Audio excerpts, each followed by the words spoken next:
Hello student. So हमने हमारे last topic में प्रॉन कल्चर में हमने देखे थे prawn culture in fresh water के बारे में। उसमें हमने उसका distribution, food habits and life cycle के बारे में देखे थे। Now we will see about its seed. इसमें सीड का मतलब है उसके egg. So the seeds are obtain from the two source. They are obtain from the two source. One is the natural water. One is the natural water, and second is by induced breeding.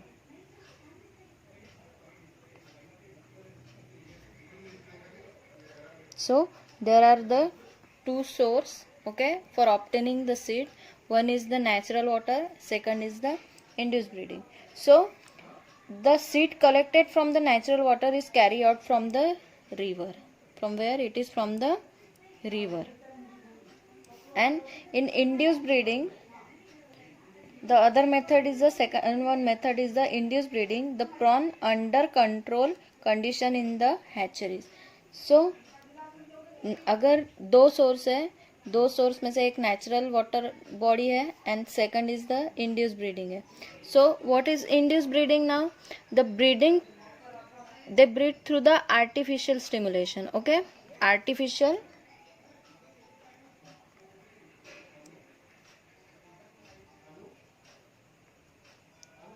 through the artificial stimulation. What is the artificial stimulation? जो prawn होते हैं उनको for example pituitary hormones के pituitary hormone से उनको stimulate किया जाता है. किसके लिए? ब्रीड करने के लिए. ये नेचुरल वाटर बॉडी, यहाँ पे वो नेचुरली ब्रीड करेंगे और इंड्यूस ब्रीडिंग में आर्टिफिशियल स्टिमुलेशन दिया जाएगा. तो नेचुरल वाटर में कहाँ से? रिवर से. और इंड्यूस ब्रीडिंग में कहाँ पे? हैचरीज में. Okay. Now next is the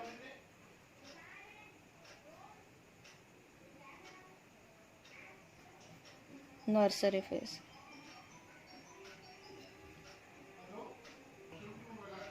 So in nursery phase, it is a intermediate step between the hatchery and it is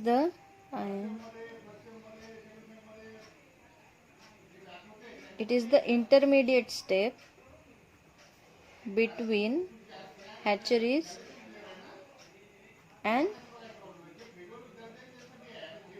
culture pond. जो भी हम ये सीड्स कलेक्ट करने वाले हैं, सीड्स कलेक्ट करके फिर हम उनको हैचरीज में रखेंगे. हैचरीज के बाद में कल्चर पॉन्ड में उनका कल्चर करेंगे. तो नर्सरी फेज जो है ये इन दोनों का इंटरमीडिएट फेज है, उसको बोलते हैं nursery phase. So in this the post larva produced in the hatchery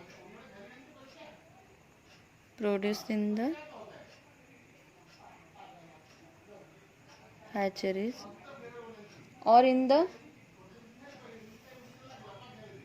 or collected from the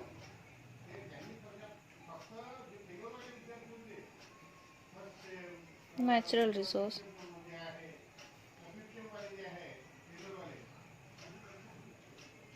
Okay, so in this nursery phase the post larvae produces in the hatchery or they are directly collected from the natural resource.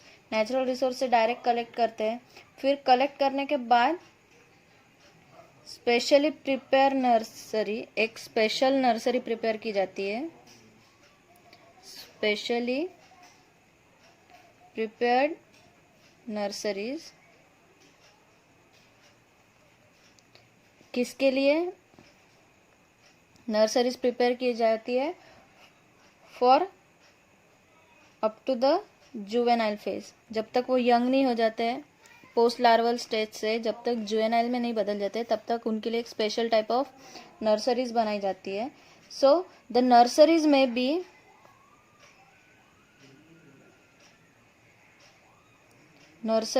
भी it may be earthen pot,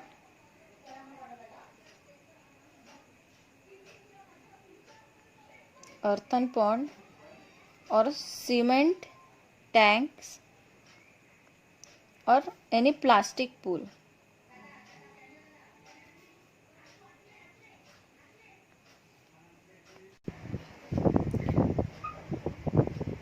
So before stocking in these nurseries, the post larvae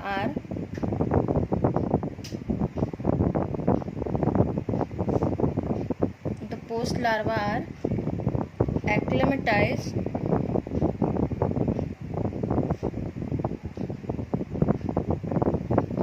to fresh water condition by subjecting them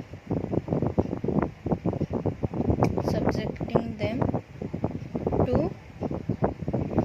low level of salinity.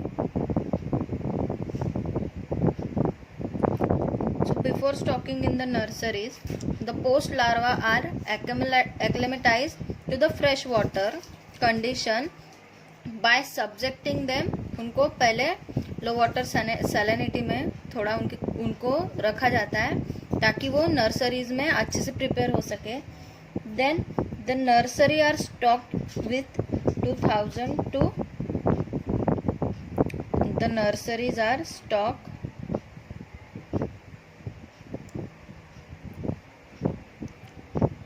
with 2000 to 3000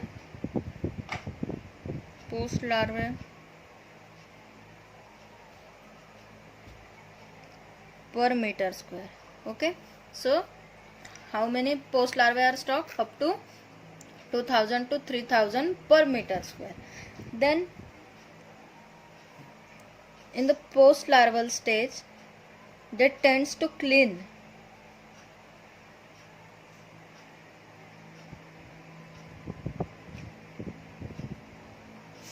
In the post larval stage,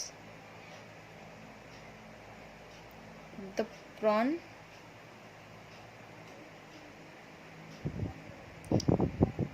start to cling to the any available surface.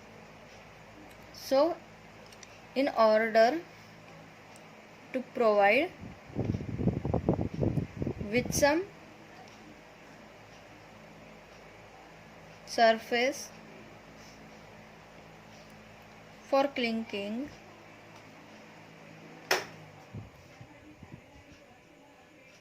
like bunches and polythene bag,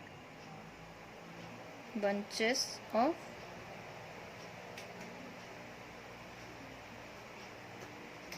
polythene bag. Okay, so क्या होता है कि जब इतने stock करते हैं तो stock करने के बाद जो पोस्ट लार्वल जो स्टेज होती है तो वो टाइम पे वो क्या करते हैं, क्लिंग करते हैं यानी कोई भी चीज को होल्ड करके रखते हैं.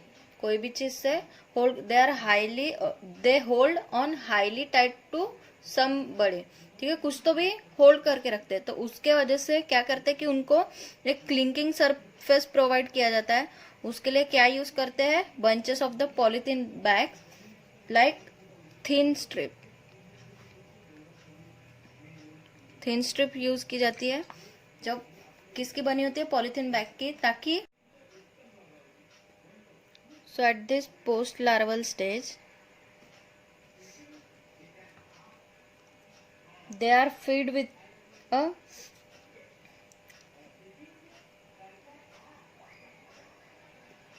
cut pieces of earthworms,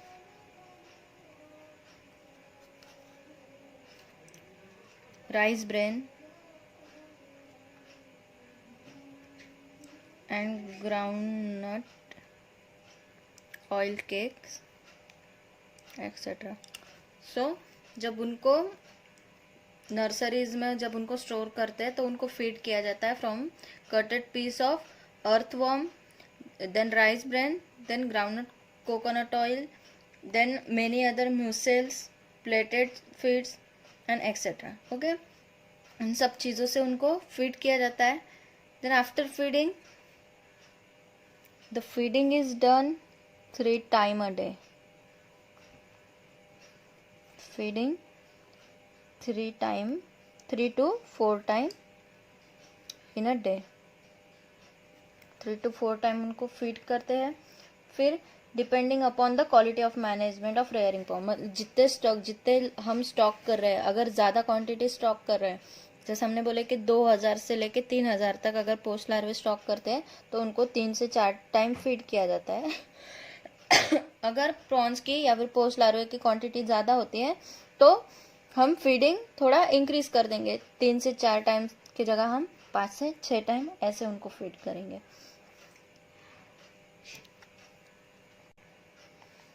Then next is the cultural technique.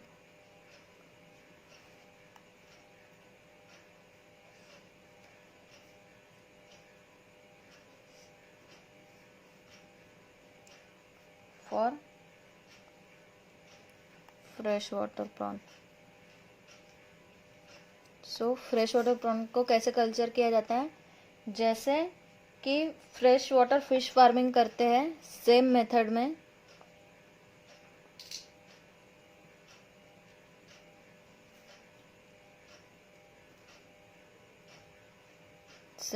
में, प्रॉन को भी वैसे ही फीड किया जाता है. तो देखेंगे कि कैसे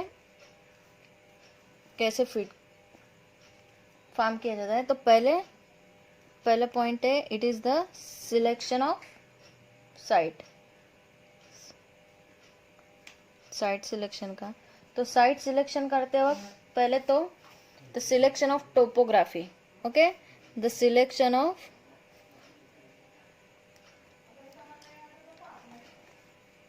main factor in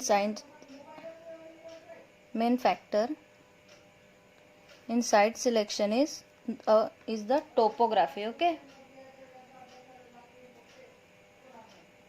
टोपोग्राफी पहले देखी जाएंगी. तो टोपोग्राफी यानी उसकी फिजिकल कैरेक्टरिस्टिक्स. ओके, जो साइट हम लोग सिलेक्ट कर रहे हैं तो उसके लिए उसकी height, shape, soil type, source of fresh water, transport facilities, ऐसे ये टोपोग्राफी में देखे जाते हैं. सॉइल टाइप, सॉइल बराबर है कि नहीं, फ्रेश वाटर का source,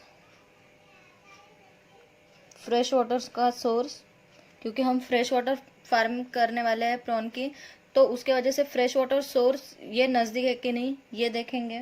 then transport facilities.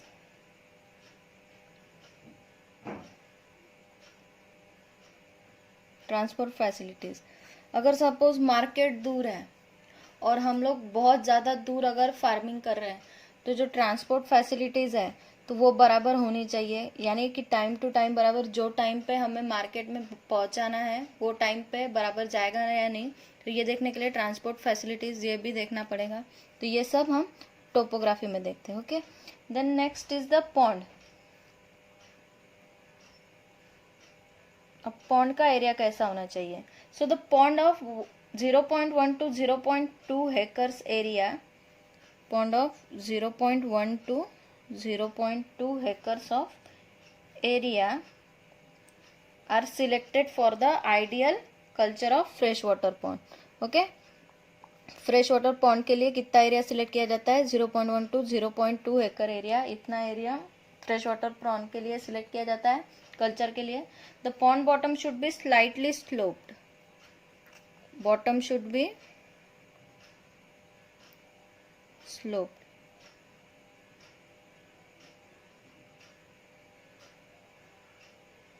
Okay, the bottom should be sloped and made at deeper end to facilitate the harvesting. Okay, made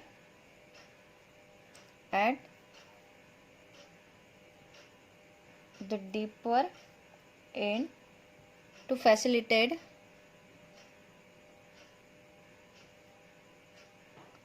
harvesting के लिए इजीली होना चाहिए, इसलिए डीपर एंड होने चाहिए उसके. Then the rectangular pond have, अगर रेक्टेंगुलर पॉन्ड हम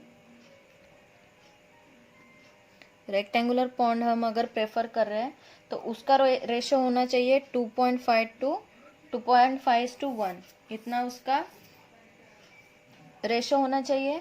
then for easy nesting during the harvesting, so the pond deep should be within the range of 0. Depth कितनी होनी चाहिए? ये हमने इतना एरिया लिया, अब इसकी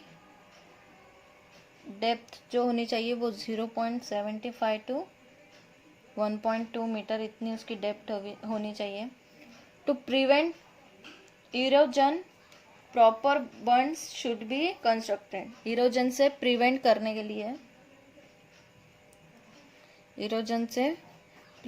के लिए,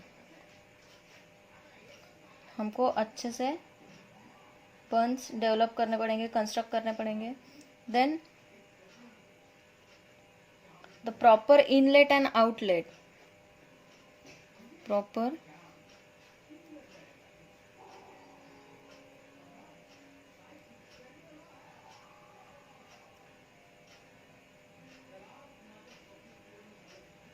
इनलेट और आउटलेट, पानी के अंदर जाने के लिए और पानी बाहर जाने के लिए बराबर इनलेट आउटलेट होना चाहिए. In the opposite direction to the shallow end the deeper end of the pond respectively. Opposite end में, दोनों के, जहाँ से इनलेट हो रहा है वहाँ से आउटलेट रखने के बजाय अगर अपोजिट साइड में रखेंगे तो पॉन्ड ज़्यादा बेटर रहेगा. Then what should have the water quantity. अब वाटर कैसा होना चाहिए? तो water supply and its quality are of vital important in prawn culture. It is the most important in prawn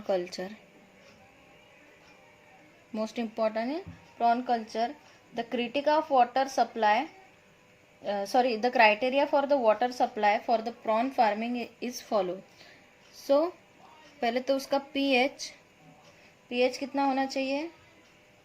7 से लेके 8.5 तक का वाटर का उसका pH होना चाहिए. Then hardness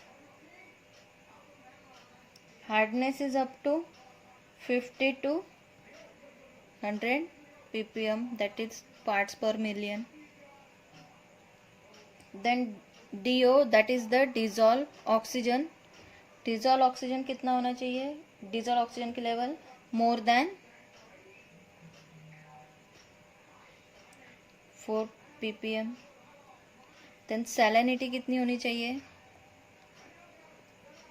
salinity should be up to 0.25 to 0.75 ppm. So इतने characters होने चाहिए. Then calcium should be less than 100 ppm. Then the phosphorus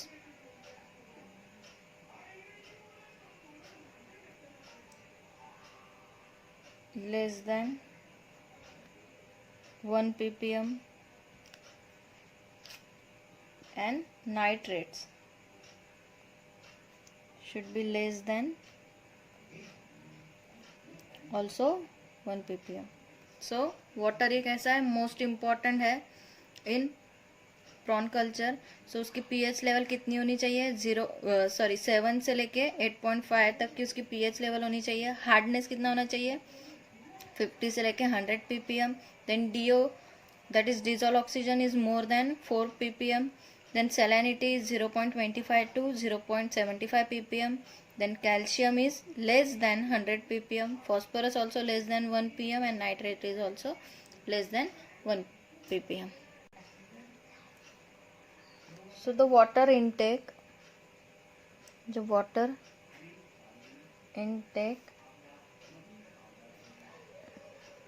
through the inlet and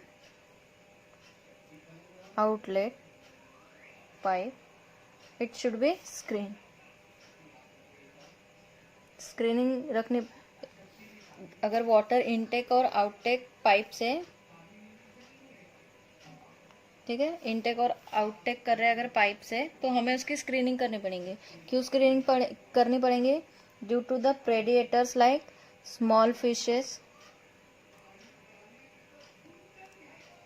और इनलेट होते वक्त अगर सपोज वाटर इनलेट हो रहा है तो इनलेट होते वक्त स्मॉल फिशेस जैसे प्रेडिएटर फिश वगैरह अगर रही तो वो प्रॉन के उसमें पॉन्ड में नहीं जानी चाहिए, तो ये बराबर से देखना पड़ेगा। और आउटलेट होते वक्त ये देखना पड़ेगा कि जो प्रॉन के जो एग्स और लार्वे हैं, जब पानी हम लोग अगर पॉन्ड खाली कर रहे हैं तो हमें ये देखना पड़ेगा कि उनके जो प्रॉन के एग और लार्वे हैं वो पॉन्ड से बाहर नहीं जाने चाहिए। So there are different types of screening technique are use depending on the quantity of water. Water के हिसाब से अलग अलग टेक्निक प्रोवाइड्स है। So the outlet pipe at the deeper end is covered with the nylon mesh screen to prevent the escape of the prawn. So जब inlet में तो कोई प्रॉब्लम नहीं होगा क्योंकि पानी बाहर से अंदर आएगा, लेकिन आउटलेट करते वक्त जो आउटलेट पाइप होगा उसको कवर करना पड़ेगा नायलॉन मेश से। Okay, so that the prawn should not escape from that pipe. वो पाइप से बाहर नहीं जानी चाहिए, इसलिए सो हम लोग एक बार रिवाइज कर लेंगे कि आज के वीडियो में हमने क्या क्या देखा। आज के वीडियो में हमने देखा about the seeds of the fresh water prawn. तो इन कैसे टाइप होते हैं, 2 टाइप से ऑब्टेन किए जाते हैं from the 2 source, that is the natural water and by the induce breeding. अगर नेचुरल वाटर से सीड हम लोग ले रहे हैं तो वो डायरेक्ट हम कैसे लेंगे, रिवर से लेंगे, लेकिन अगर इंड्यूस ब्रीडिंग करके ले रहे हैं तो वो हैचरीज से लेंगे। तो इंड्यूस ब्रीडिंग में क्या होता है, आर्टिफिशियल स्टिमुलेशन होता है। Stimulation like the pituitary hormone, इससे स्टिमुलेट करके बाद में इंड्यूस ब्रीडिंग करके एक प्रोड्यूस करके हैचरी से प्रोड्यूस किए जाते हैं। Then for the nursery phase it is a intermediate step between the hatchery and culture pond. Hatchery और कल्चर पॉन्ड की ये इंटरमीडिएट स्टेप है। तो नर्सरी फेज में क्या होता है कि post larvae are produce in the hatcheries और इन are directly collected from the natural resource. Directly post larvae produce किए जाते हैं, कहाँ पे, हैचरी में प्रोड्यूस किए जाते हैं, या फिर डायरेक्टली उनको नेचुरल रिसोर्स से कलेक्ट किया जाता है। तो नेचुरल रिसोर्स से करने के बाद उनको फिर स्पेशल टाइप ऑफ नर्सरी में रखा जाता है। कब तक, जब तक वो यंग वन जुवेनाइल्स में कन्वर्ट नहीं हो जाते हैं, यंग वन में, तब तक उनको एक स्पेशल टाइप ऑफ नर्सरी में रखा जाता है। देन नर्सरीज की क्या हो सकती है, एक तो अर्थन पॉन्ड हो सकती है, या फिर सीमेंट टैंक्स भी हो सकते हैं, या फिर प्लास्टिक पूल्स हो सकते हैं। So before stocking in the nursery में स्टॉकिंग करने से पहले जब वो पोस्ट लार्वल स्टेज में होते हैं, so in the fresh water condition they are subjected them to the low salinity level. उनको पहले लो सैलिनिटी लेवल में रखा जाता है, फिर बाद में उनको नर्सरी में ट्रांसफ़र किया जाता है। Then about 2000 to 3000 post larval पर metre square eggs are transfer into, और post larva are transfer into the nursery में पोस्ट लार्वा को ट्रांसफर करते हैं। Then the post larva started to cling, कोई चीज़ ढूंढते हैं वो चिपकने के लिए, तो उसके वजह से उनको एक सरफेस प्रोवाइड किया जाता है। जब पोस्ट लार्वल स्टेज में होते हैं तो कोई चीज़ को वो पकड़ना चाहेंगे तो उसके लिए एक सरफेस प्रोवाइड करेंगे। वो सरफेस कैसा होगा, made up of the polythene bag which is a thin strip. छोटे छोटे स्ट्रिप रहेंगे पॉलीथीन बैग के, वो वहाँ पे बंचेस में लगा देंगे नर्सरी में, ताकि जो पोस्ट लार्वा प्रॉन है वो उसको होल्ड करके क्लिंग करके रख सके। देन द पोस्ट लार्वा उनको फीड किया जाता है cutted piece of earthworm, rice bran and groundnut oil cakes. Okay, groundnut oil cake से उनको फीड किया जाता है। उनको फीड करते हैं 3 से 4 टाइम पर डे में, हम पूरे दिन में 3। Cultural technique for the fresh water prawn.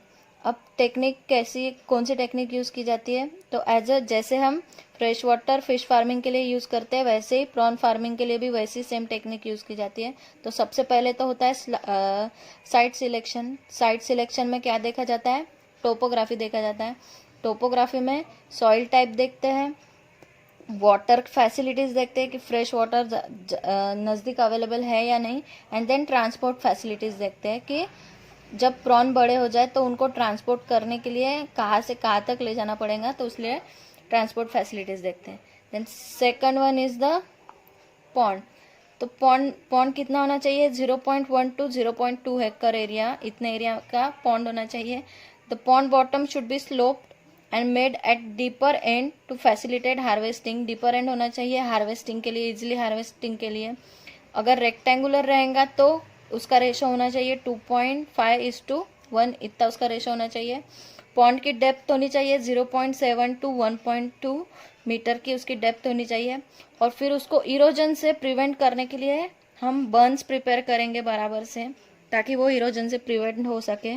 Then proper inlet and outlet भी प्रोवाइड करेंगे, जहाँ से पानी आएगा तो इनलेट और आउटलेट ऐसा करेंगे कि मतलब एक्सकेप नहीं करने चाहिए प्रॉन उसमें से, ऐसे टाइप से हम इनलेट और आउटलेट भी प्रोवाइड करेंगे। Then water, it is a most important, water ही सबसे इम्पॉर्टेंट इसमें है प्रॉन कल्चर में। तो वाटर का pH 0 या sorry the pH of water should be 7.0 to 8.5. Then hardness should be 50 to 100 ppm. Dissolved oxygen should be more than 4.00 ppm. Then salinity should be 0.25 to 0.75 ppm.